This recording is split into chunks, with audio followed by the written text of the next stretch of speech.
श्रीखण्डनं चन्दनं दिव्यं गन्धाढ्यसुमनोहरं विलेपनं सुरेश्रेष्ठ चंदनम प्रतिगृह्यताम्।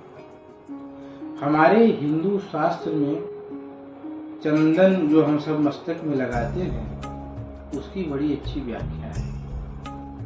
बिना तिलक धारण किए कोई भी पूजा हम सब करेंगे तो उसका लाभ नहीं मिलेगा। और हम सबको यह चाहिए कि तिलक कैसे धारण किया जाए, इसकी जानकारी जैसे चाहे भगवान को लगा दे, जैसे चाहे अपने पितरों को लगा दे, जैसे चाहे अपने पितरों को लगा दे, इस हिसाब से काम नहीं होगा। जो दाहिने हाथ की तर्जनी उंगली है, इस उंगली का प्रयोग अपने पितरों के लिए किया जाता है।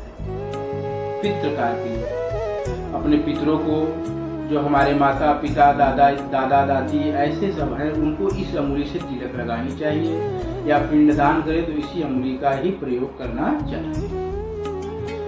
फिर उसके बाद आता है मध्यमा उंगली की बारी।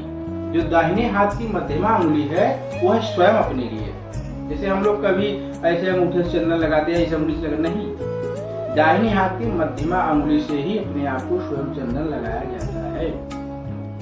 फिर उसके बाद आता है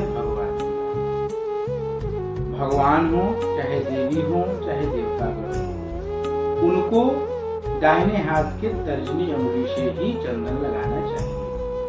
भगवान को या देवी को अगर हम पूजा पाठ कर रहे हैं तो उनके मस्तक पे, उनके चरण बिंदु पे इस तर्जनी उंगली का ही प्रयोग करना चाहिए।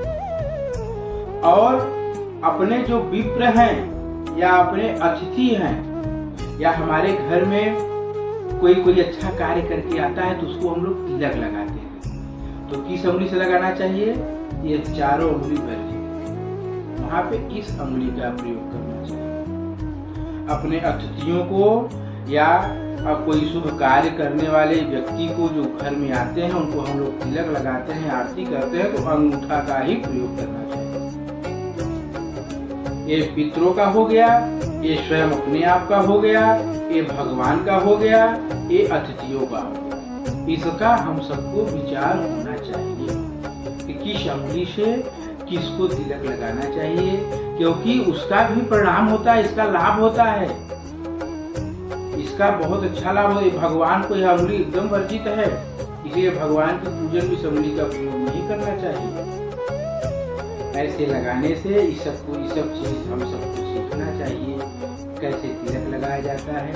और तिलक अवश्य लगाया जाए। हम लोग कोई धर्म कार्य करें या न करें, भगवान ने हम सबको हिंदू धर्म में जन्म दिया और हम प्रभु के चरणों में रहने वाले व्यक्ति हैं। अपने कार्य को करें, लेकिन तिलक लगाने में शर्माना नहीं चाहिए। अवश्य छोटा या बड़ा तिलक लगाना चाहिए। जय जय श्रीमन्नारायण।